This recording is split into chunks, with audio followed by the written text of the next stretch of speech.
have such a big Cheshire Cat grin on my face? It's because the Chorley Little Theatre provides the best rider of any tour venue anywhere in, so far, the world. In my experience, are you familiar with Pat's cheese stall from the market? Yeah. Well, if Pat's here, I'm married at the moment, but I'd be really happy to rethink the arrangements. You, Pat, if even Pat is a woman, I've made assumptions there, haven't I? I've no idea. Frankly, I'd switch sides. Why not? Why not? To Pat's a god and a goddess. So, good. Who's from Chorley? Who's had a nice day? Really? Really? After yesterday's budget? Fucking well done. If you've managed a nice day today, you're absolutely smashing life. Well done. That's tremendous. We won't get too bogged down in that. But I'm Marcus Brigstock. I've been asked to reassure anyone who's been to see me before that we're in, I think, with about an 80% chance of me finishing tonight's show with all of my clothes still on. I was genuinely the first question I was asked when I came in to do the tech rehearsal earlier. There was one of the volunteers wants to know whether you'll be naked at the end of this one. I said, well, I've been to Chorley a few times before. I'm not ruling anything out, but I'll probably stay dressed. So the way tonight's show is, this is Absolute Shower. And by the way, I hugely appreciate you coming out to see the show. Thank you very much. I really do. The first half of the show, I will try and get rid of all of the anger, rage, and bitterness that some of us, I suspect, are sharing at the moment. And then I'm going to introduce my fantastic support act, a guy called William Stone. And then in the second half, Absolute Shower, which is really a celebration of the things that link us all together. We'll see whether that works out. So far, I've not managed to achieve that on any part. So we were in Leeds yesterday, anyone from Leeds? That's plenty of communication for someone from Leeds. Never sure whether there's any approval in the noise, we don't know. I was passing through what you would call, I think, a ginnel, which I would call an alleyway. Would you say ginnel here? Ginnel in Chorley, is it? I mentioned it to my wife, who's from the Midlands. She's from Leicester, which, funnily enough, I married someone from Leicester, which is how the private school I went to managed to keep their charitable status. Lovely, just putting a bit back, you know. They call it a jitty. But anyway, I was passing through a ginnel. I didn't really know Leeds very well, and I was passing through this ginnel, and a bloke passed across the bottom of the ginnel like this, spotted me, and then went back behind the wall, and I thought, shit, this just like, that's never a good thing, is it, when someone sees you go, oh, unless it's a family member, and even then, you know. So I thought, well, what I'll do is I'll treat this the same way Jeremy Hunt treated the mini budget yesterday, and just pretend it's fine, just walk through it, pretend that no one's going to get horribly damaged by it. So I thought, just be confident, let's assume it's okay. But I was genuinely afraid. I reached the bottom of the ginnel and it jumped out and went, welcome to Leeds! And I was so taken aback. Good evening, welcome. No, please don't be sorry. It's not. Listen, this bit of the show is dog shit, to be honest. It's a bit of chit chat. It's just sort of, I'm just rearranging the stuff on my desk. I'm settling in. Have you been somewhere nice? Yes, thank you. Yeah, good. Yes, thank you. Yeah, good. It's fine. Anyway, my answer was very high pitched. Oh, thanks very much. You went, no, I mean it. Have a fantastic time. And then fucked off up the rest of the. Where have you been? That's nice. Been for dinner. Oh, come on, you can't come in 3 or 4 minutes late and expect not to be spoken to when you're on the front row. You've been having sex? Have you really? Oh, that's so fucking awesome. God, I hope to God you didn't curtail it for this. Good grief, what a terrible disappointment. I mean, if you're still feeling in any way lascivious, I should probably explain the look that I've gone for is Colin Firth let himself go. Don't clap that, you fuckers! It's sort of the more you look, the more you...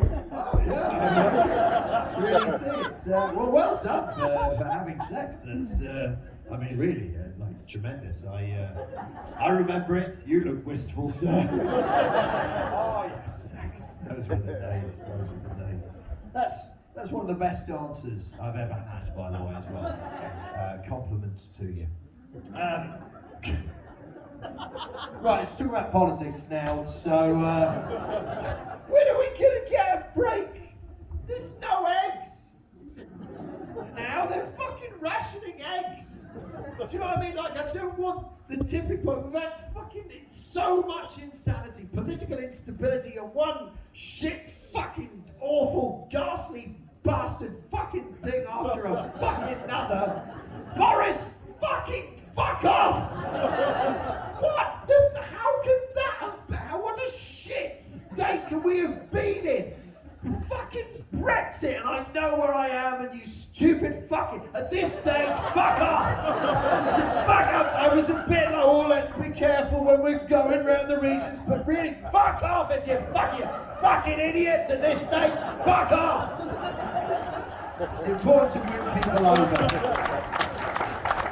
And that's not your fault if you were like, well, listen, things are shit, let's at the very fucking least roll the dice, but at this stage, at least put your hand up and go, well, that's come up pretty fucking badly, and we've literally lost the dice. Boris Johnson, fucking the pandemic, like the existential, global, national, local, familial, and personal threat of a pandemic hanging over us, and then as we stepped out of that, oh, now there's a fucking war! In Europe, Jesus Christ, I think when they should have stopped Putin was when he got on that pony with no shirt on. There are two scenarios, right? With getting on a pony with no shirt on. And the first is you've decided to come out in a very elaborate way. And he hasn't decided to come out in an elaborate way. He may be gay, who knows? But it seems to me to be very, very homophobic in a more meaningful way than, say, my father, who's sort of playfully homophobic. He likes the phrase "as gay as the day is long," and I don't know if there are any gay people in here, but I've always enjoyed that phrase, "as gay as the day is long," because it suggests gay people are gayer during the summer. And my experience is, yeah, a bit, yeah. But that should have been the moment. Putin should have been stopped when he rode about on a pony with no fucking shirt. No, that's it. No one's speaking to you anymore. And I mean, Christ, monkeypox. Then we thought fucking things were. Then monkeypox. Monkeypox came along. Now there's a monkey-based disease that's going to fucking kill people. Now there's no eggs. And the cost of living crisis. I mean, listen, I'm a pretty liberal guy for the most part. You know, I love my family very much, but I know I'm not the only person who stuck a post-it note to the thermostat that says, if you touch this, I will literally send you to Rwanda. It's insane, and I think part of what's been so difficult for me, and I'd be interested to know if anyone shares this, is this feeling each time a new crisis unfolds that, oh, well, that's it now. That's it now. I mean, that's the end of it. Like, obviously, that's the end of it now. When it was revealed Johnson was sort of on his way to being Prime Minister, when it was revealed that Jennifer Curie, who was one of the women he'd had an affair with, that he'd simply taken our money when he was mayor and taken him with her on our money in order to carry on having an affair while his wife was ill. I was like, well, that's the... No! Oh, now who's Prime Minister? And then, obviously, like the parties and the lies about the parties and the lies about Owen Paterson and deciding him having broken the rules, that they could literally, while we were watching, go, no, we'll just fucking cross the rules out and that'll be that. Every day there's been this thing of like, well, surely that's the end of it. And here they filled the rivers with human feces. They literally shat in the rivers. Right? My parents are old Tories. Surely at the stage where Tories are squatting by the nearest river to you, pooing into it and going, no, that's what deregulation looks like. It's been so fucking hot. Anyway, Johnson has gone.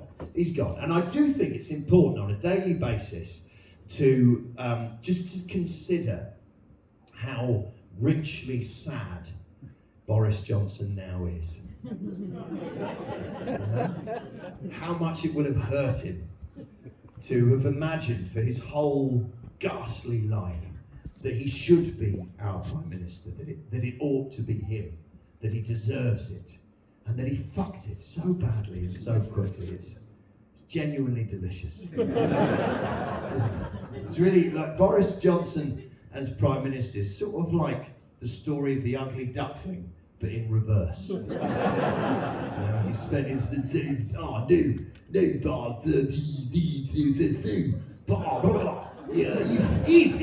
if remember the crucial R rate comes down, that's because of world-beating test and trace. If it goes up, that's you did that. And if they catch you doing something, get married straight away. But he genuinely spent his whole time as Prime Minister swanning about and I'm a very fine swan indeed. Peppa Pig. He's not a fine swan. He's not even an ugly duckling. He's a burnt turd with some feathers poked in him. Battered out towards the middle of the pond. It's incredible. Dreadful, unprincipled piece of... I don't need to tell you he's unprincipled, do I? It's like mentioning that Jimmy Savile's unmarried. I mean, it's in detail. Listen, I did warn you, I'm trying to get all the politics exercised out before we... This is quite a spicy beginning, but there we are. But there are still people defending Johnson, saying he got the big calls right. Got the big calls, why? Because he was against the virus and he's against Putin? What do you want, a hat?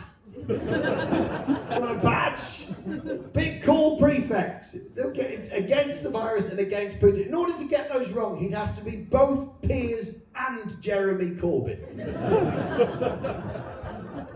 Now the lefties are pissed off with me. Oh, come on. There's not been enough to celebrate along the way, ladies and gentlemen. I mean, I liked it when eventually Dominic Cummings lost his job and shuffled out of number 10 with a cardboard bag. It was all right, wasn't it? Fucking drove to Parliament. No, I was testing my eyesight. And people are like, yeah, so that seems plausible. It was very weird with Dominic Cummings because he built this dreadful group of politicians, really. He was instrumental in installing them, and then he left and he sort of turned against them, and now I've got this strange relationship with him where I know he's part of their downfall. He's sort of like one of the spent nuclear rods at Chernobyl has somehow become sentient and able to comment on Chernobyl going, don't go in there. I mean, it's really bad, the situation. It's awful. Don't even look at it, your whole eyes will go. It's appalling. I don't know whose fault it was, but I think it was Matt Hancock. That's incredible. As a comedian, you're supposed to be able to take whatever happens and satirize it. But Matt Hancock is earning his MP's salary and £400,000 was not being an MP by being in the jungle. Incredible, having disgrace at the health sector. When you think as well about losing that job, you know, when you think of all the things he fucked when he was health secretary, who would have thought he'd be a human being that would eventually lose him the job? And my God, Liz Truss, we managed to end up with a Prime Minister that made all reasonable people go, I don't know, Johnson seems all right. I mean, that seems fine. Let's get him back. Liz, my God!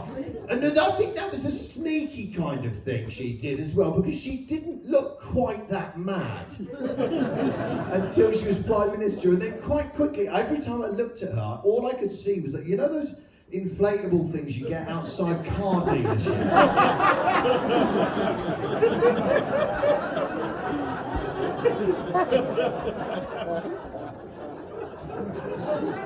Pork markets.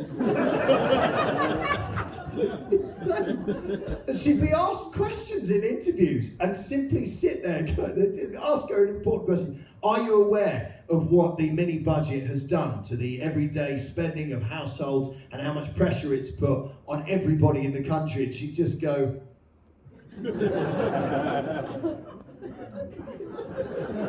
presumably either internally rebooting or go, I'm shitting. I'm shitting right now. If only there were a river nearby. And again now, so that was so bonkers. Now Rishi Sunak, right? Rishi Sunak, whose wife is richer than the king. She's right, and never mind the politics of envy and all that. Richer than the king. I mean, the king is really terribly rich. I don't know if you've seen, but they've got some cash. They've got some money. Rishi Sunak, who was our Chancellor through this incredibly difficult time and now Prime Minister, his family are fucking richer than the royal family. What the fuck? How can that be? That's nuts. And he was, during the pandemic, the one in charge of chucking out armbands to us while we were like this deep in the water going, help! Everything's fucked! And he's chucking out armbands from a boat that's on the beach. That's how rich he is. A huge boat on the beach going, here you go, here's another armband. Yes, I've withdrawn money from poor areas and given it to Tunbridge Wells. Here are your armbands. People go, there aren't enough armbands, Rishi! Well, I'm creating scarcity in the armband market. No, there aren't enough armbands. Or maybe you've got too many arms. Did you think of that? His wife was found out she's not even paying tax while they were living in a property that was paid for by us, who paid tax because we work and we fucking live here. She wasn't paying any tax. They weren't paying tax. And then she said she'd decided to pay tax. Well, I phoned HMRC the next day. Because I didn't know, I had no idea it worked like that. Now I phoned them up, I called them, I said, listen, I've had a think and I've decided not to. And they said, is that Jimmy again? And I said, no. That's another one. And the thing is as well, Sunak seems quite nice and quite plausible now, doesn't he? After what's just happened, but he's one of these. He's one of those lads. Have you seen these lads? The ones who do this with their trousers. He buys trousers that are not long enough. You can't be in charge of a thing. You can have shorts. I love a pair of shorts, me, and I love a pair of trousers. But this, no. Dying of fire in this. This is no fucking good at all. Last night, doing the show in Leeds, it was slightly late. A couple arrived, and the guy came in with a white stick. He was blind, and so I said, "Oh, welcome. Have a seat." The first thing he did is he walked in. Everyone could see he had a white stick. He went, "Yeah, sorry, I'm late. You're looking well." So I thought it was extremely funny. And then in order to explain this ghastly situation to him, I had to sort of drape my leg across his lap so he could have a bit of a feel. Anyway, there we are. I think I've exercised most of the stuff I need to just get out of the way. Are you all okay? You're all right. I realise some of that is a bit traumatic, but it's just like sort of lancing a boil. So nice spiritual. Anyone travelled far? No. I wasn't flattering myself that I don't know, I think my ego's run away with me when I realised a couple curtailed their sex in order to start getting ideas about my station. Was anyone halfway through a wank and thought, let's go and see if Brigstock's got any take on the news. on what's happening. Good grief, it's so mad. It's just felt so relentlessly mad. The news has felt so relentlessly mad and inescapable. And there've been, in amongst it as well, some personal tragedies. We are heartbroken to have lost Sean Locke this year, a comedian who I can tell you, I can assure you, and this is, sort of giving away, a secret in a way. I can tell you with absolute certainty that Sean really did not like me. No, I mean, look, I'm posh and went to university. You fucking twat. It was a tragedy losing Sean Locke. I hope some of you were lucky enough to see him before he died. And then, of course, we also lost Barry Cryer, who I adored. Barry Cryer, who was an integral part of a wonderful show called I'm Sorry I Haven't a Clue, which I'm also touring with and stuff. And I was lucky enough to work with Barry Cryer. And I wanted, before I bring William Stone on, because William is the reason I love him so much. He's a proper joke guy, and I think he's brilliant, and I hope you're really, really going to enjoy him. But I wanted to share with you I'd love to share with you the last joke that Barry Cryer told me before he died, but we would all be cancelled forever. Even knowing some of what Barry said is enough for me to wake up feeling ashamed. So I'll tell you the second to last joke Barry Cryer ever shared with me, because it's one I'd never heard before, and I thought it was great. And it's about an old man. And this particular old man didn't really like getting old. He didn't enjoy it, so he looked after himself to try and defy the aging process. He was very proud of himself, so much so he was incredibly fit. And he used to challenge people on his age. So one day he ran into the butcher's. He got straight down on the floor and did 50 push-ups in front of the butcher. Jumped up and said, "How old do you think I am?" The butcher said, I don't know, like mid-60s, something like that. "I'm 82! He ran next door into the baker's, down on the floor, 50 more push-ups. Jumped up, said to the baker, "How old do you think I am?" The baker said, I don't know, but maybe 70. He went, "I'm 82! Ran next door into the greengrocer's, down the floor, another 50 push-ups. He did 150 push-ups now. Says to the greengrocer, "How old do you think I am?" Greengrocer goes, I wouldn't know, mate, probably 65, something. "I'm 82! Ran to the bus stop, there's a woman waiting for a bus. He gets straight down on the wet pavement in front of her, does another 50 push-ups. Jumps up, says to the woman, "How old do you think I am?" She put her hand straight down the front of his pants and trousers, cupped his testicles and went, "You're 82. And he said, "How on earth can you tell that?" She said, "I was in the butcher's."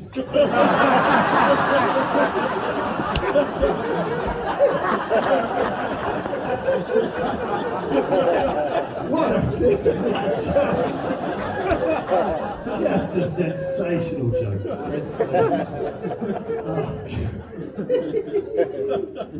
Stupid. I'll share with you one more. I'm going to bring William Stone on in a second. As I said, the second half of the show is absolute shower. The show that I've written and is, I promise you, is not me just screaming about politics having driven me mad. I'll share with you one more joke. This is Barry's favourite subject for jokes, and it's parrots. Forgive me if you've heard this one before, but there's a woman who's very keen to get a parrot.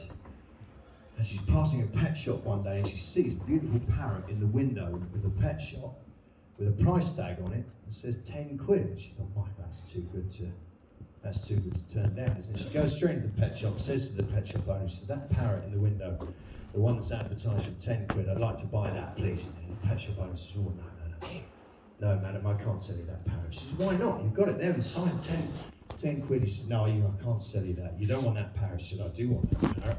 He said, "Well, no, I've got to tell you, I've got to be honest with you, that parrot, it can talk, and it spent its entire life in a brothel. Trust me, it's got a filthy mouth. I don't think I can sell you that parrot." She went, "Listen, 10 quid, I'm having the parrot, that's it." So she buys the parrot, takes it home in its cage with a cloth over the cage, puts it down in the living room, takes the cloth off, and straight away the parrot looks around and goes, "Wow, fuck me, look at those new curtains, wow, lovely." And she goes, No, they're not new curtains, this is where I live, this is our living room." The parrot looks and goes, "Oh, fuck, look at that, new curtains under you, madam, very nice." She goes, No, I'm not the madam, this is a family home, I live here, and these are our curtains, and you live here now. Her 2 daughters come in. The parrot goes, wow, fuck, look at that, 2 new working girls. Lovely, very nice. And a madam and the curtains, wow, lovely. They're not working girls. I'm not a madam. These are not new curtains. These are my daughters. And her husband walked in. The parrot went, oh, hello, Keith.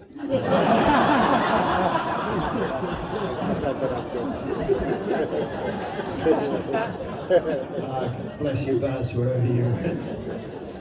So, ladies and gentlemen, I'm going to bring on the brilliant William Stone now. After William, there'll be a 15-minute interval, and then absolute shower. Thank you so much for coming out. You're going to have a wonderful time with William Stone. Ladies and gentlemen, please put your hands together and welcome to the stage, William Stone!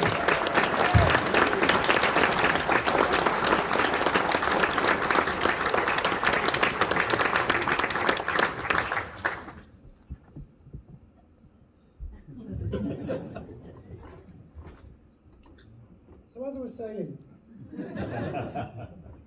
my name's William Stone, and as you can probably tell from my accent, I grew up near big Tesco's.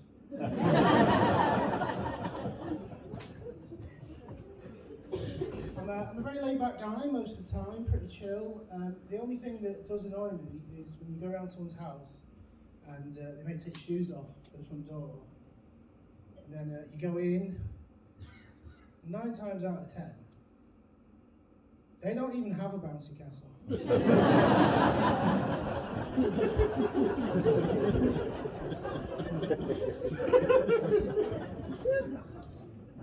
In many ways, I'm a lot like a Christmas robin, kind of round, quite cute. And despite it happening every year, people are always really surprised when they see me in the garden.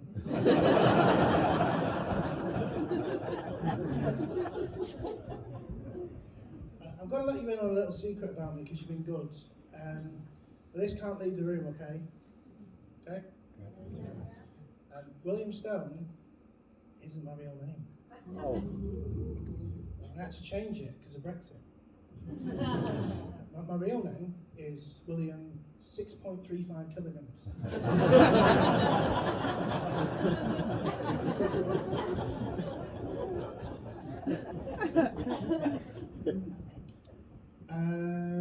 Another interesting fact about me, sure thing. I'm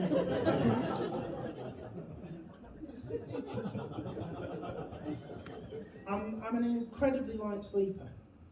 So it always bugs me when somebody wakes me up just to say something really annoying, like, you failed your driving test.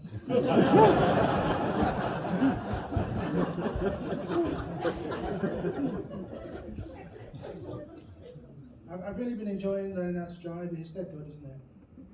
Before I started my lessons, I had to go and see my doctor because I was really concerned that I was developing a bit of a lazy eye. But as it turns out, the other one is actually overachieving.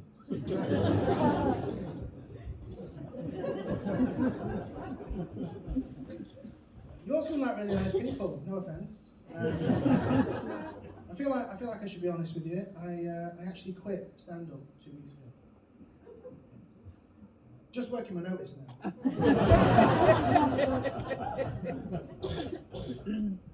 Right, since leaving stand-up, I've had to find new ways to occupy myself. I read a lot. I was reading somewhere recently. I think it was in the kitchen.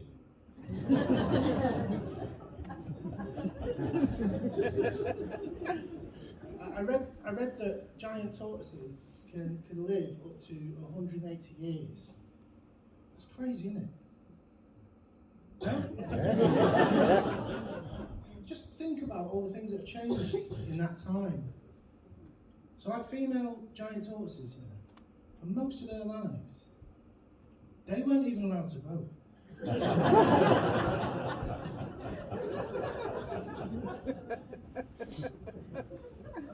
Now, I'm not nobody one to brag, but I've got this friend, right?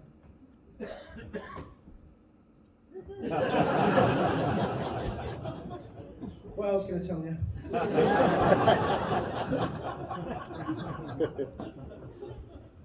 I don't have any pets. That I know of.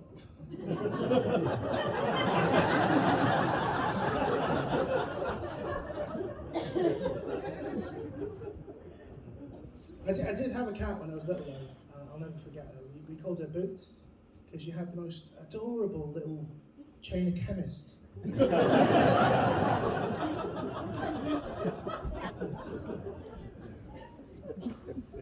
Animals are great though, aren't they? I was thinking on the way over here about how amazing it must be to be a pigeon. Just think about it though. You get to fly.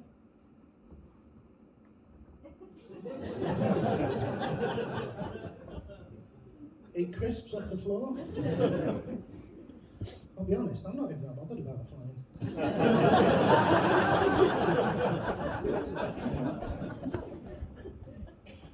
My interest in animals started at quite a young age. I used to watch Disney films all the time, and ever since I was a little boy, I always wanted to go to Disneyland, meet Mickey Mouse, have my photograph taken with him. Now, a couple of years back, I finally got to go. And it was Dress Down Friday.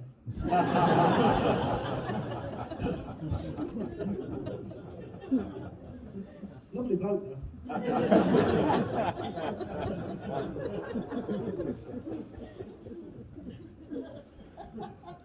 I saved up to go to Disneyland when I was working as a security guard at a scented candle factory.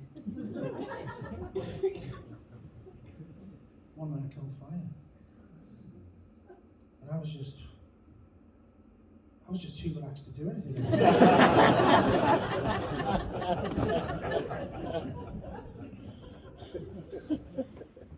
I'm really excited to be here tonight. Ever since I started doing comedy ever since I started doing comedy 6 minutes ago, it's always been a dream of mine to one day get to perform in Chorley.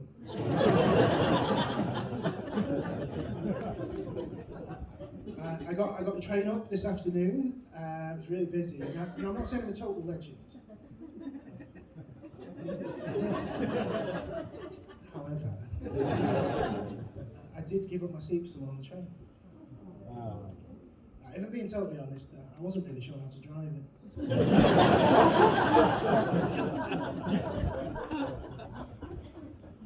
I got the train up from Brighton, where I now live. Has anyone been to Brighton? Yeah. It's a very fashionable place, as you can tell.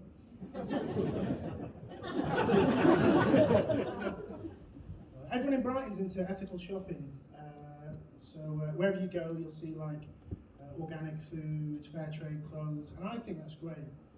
But it's definitely gone a little bit too far when even your dentist is going on about local anaesthetic.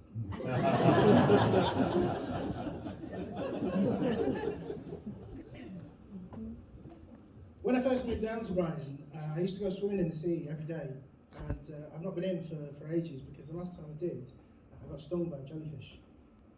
Now, I don't know if you know what you're supposed to do in that situation. You're supposed to wheel it. Did you know that? Yeah? Doesn't work. Doesn't. Although to be fair, it's hard to be sure it was definitely the same jellyfish.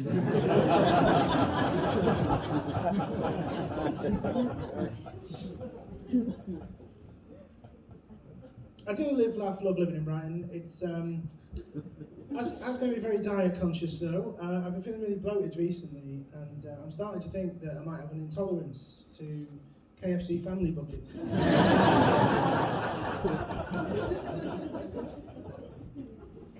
I used to be a really firm believer in that saying that you are what you eat. Until I spent 6 months living off Happy Meals. I did really let myself go during the lockdown. Anyone else? Just me? Okay. I was eating a lot of microwave meals. I don't know if you have them in Chorley, but at one point I was having like 2 or 3 sometimes in a day, and I started to notice that they always say the same thing on the back of the box, don't they? Pierce lid in several places. Who's got time for that?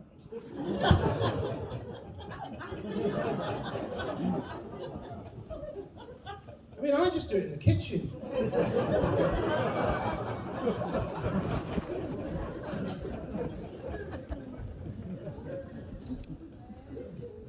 Someone just got it. Ping! No, I've never been very good at cooking, I'll be honest. I always mess something up, but it's like my mum always says to me, William, you can't make an omelette.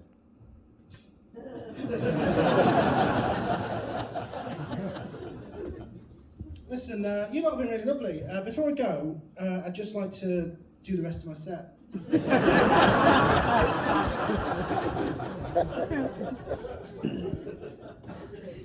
So do you like impressions? Yeah. Cool.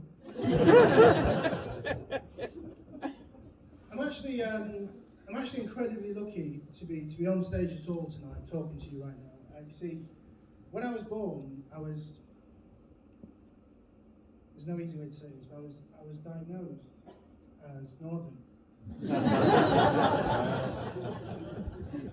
I don't know if you're familiar with Northern, but it's quite serious. In fact, I remember on the day I was born, the midwife said to me, it was one of the worst cases she's ever seen. And it was very unlikely that I would live beyond the M6.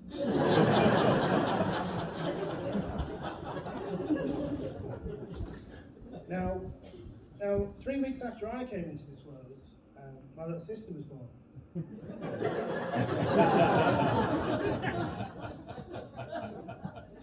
And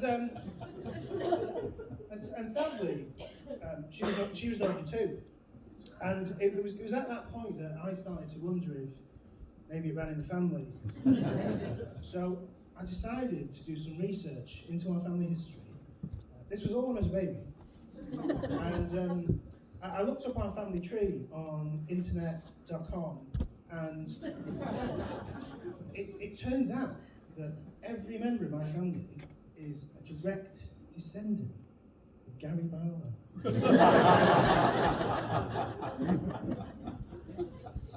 Ever since I found out that Gary Barlow was my ancestor, I wanted to be just like Great Granddad Gary. But the only problem was I didn't have enough money for lessons, so I had to teach myself how to avoid tax.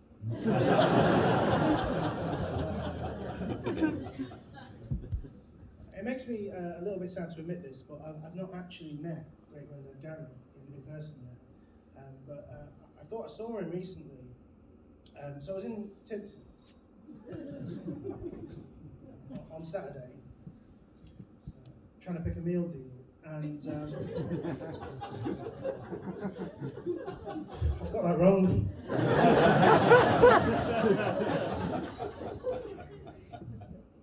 It was Friday.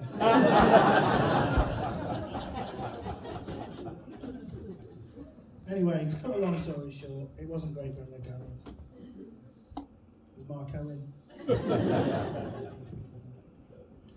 Well, I had a pretty typical Northern upbringing.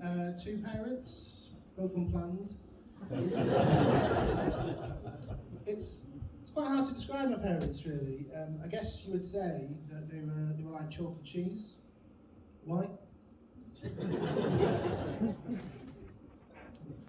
Me and my mum were really close when I was growing up, and every year for my birthday, she would lay on a buffet, which made it really hard to eat.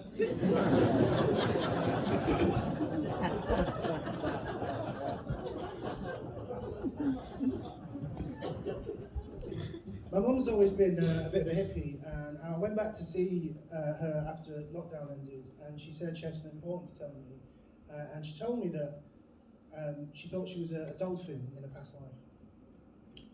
Yeah, I had some questions. Well, I said, well, Mum, do you remember being able to speak dolphin? She said, no. So I says, well, do you remember eating fish all the time? Again, no. So I said, Mum, what on earth makes you think that you're a dolphin in past life then? She said, I don't know, I just always had this overwhelming urge to swim with gap year students.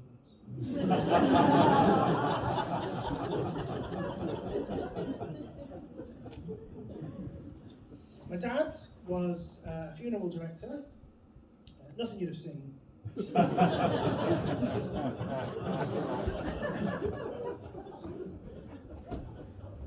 I didn't really get on with my dad so well when I was growing up. I remember when I first started high school, I really wanted to get all the ab-fab stationery. But my dad wouldn't let me. He said, if you go into school,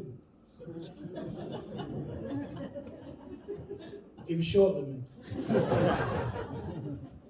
If you go into school with absolutely fabulous and a big pink pencil case, you're going to get bullied, son. Joke's on him. I got bullied anyway. I get knocked down. Then a cry bit. A friend of mine.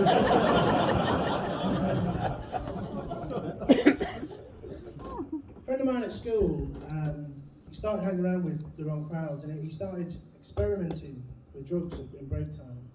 And one day he got so high that he thought he could cut off his own hands.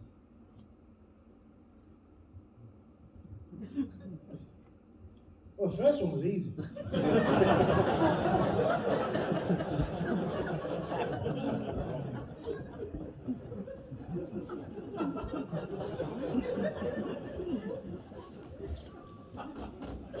The thing that I used to dread most about school, I'm sure some of you are the same, was the showers after geography.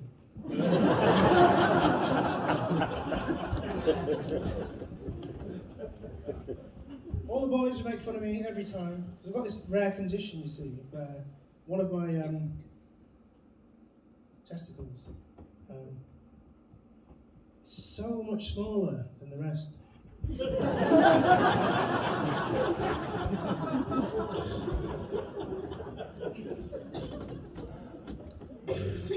My favourite TV show when I was in high school was The Golden Girls, right lads? And I think it had a big impact on my taste in women, actually. Because ever since then, every woman I've been out with has been totally fictional.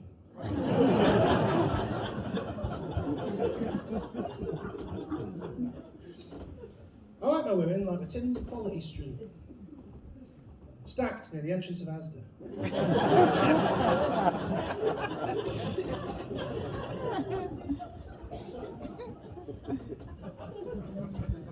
What really does it for me is husky voices. No other dogs though.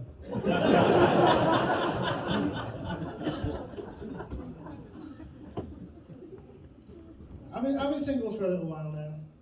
No, really. Last girlfriend I had though, she was a total fox. I say that, she has beautiful short red hair.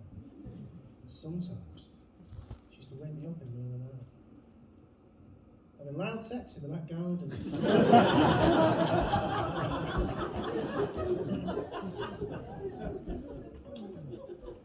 I used to see a lot of foxes when I was growing up in the countryside. People think that everyone from the countryside is dead friendly. It's not true, is it? There's a lot of passive aggression in the countryside. To give you an example, there's a farm in my parents' village, right? At the end of their driveway, got this massive sign that just says, "Pick your own strawberries!"